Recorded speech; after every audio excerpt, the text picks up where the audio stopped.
Hello, this is Diane Hinchcliffe from Web 2.0 Expo San Francisco 2009, and we have a very special guest with us today, founder and CTO of Kapow Technologies, one of my favorite mashup companies, and welcome. Thank you very much, Diane.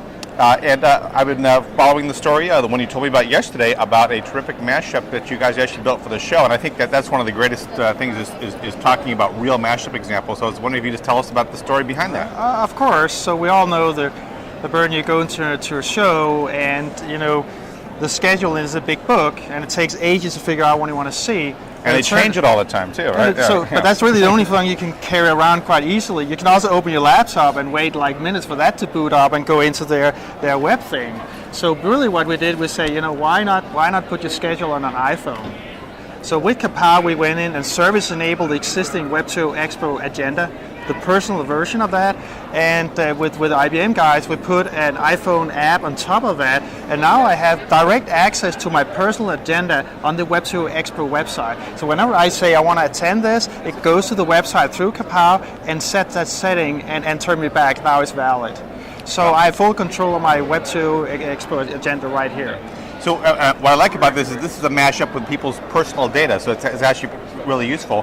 What was really startling to me was how quickly you developed it. How long did it take to create? It basically took 3 hours to do the whole thing.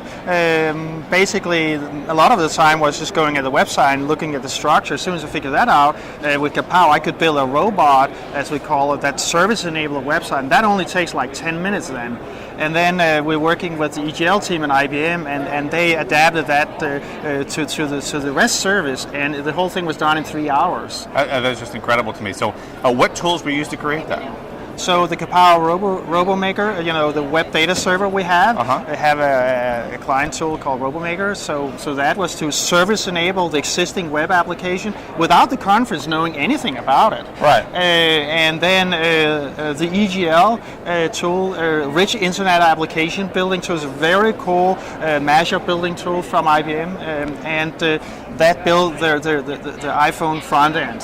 Yeah, no, and together we have the full solution. Yeah, so I think it's a great story. It shows us that mashups are here today if we're just aware of the tools and the possibilities. I think the business agility that you guys provide through the Kapow technology is one of the greatest stories out there in mashups right now.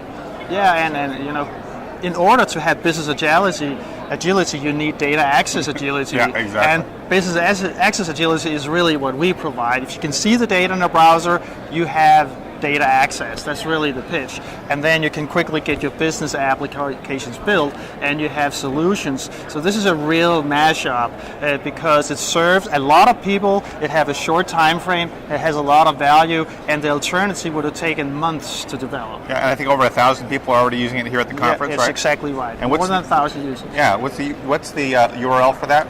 EGLplanner.com. And how does someone go ahead and get started with Kapow? Well, they can go to kapowtech.com, kapowtech.com. Excellent. And just request a trial. Or we also have Open Kapow, which is a place where you can just go for free, non-commercial, and play with our product. Yeah, I use that all the time. It's great. All right, well, thank you very much for having us My pleasure. today. My pleasure. Thank you. Bye-bye.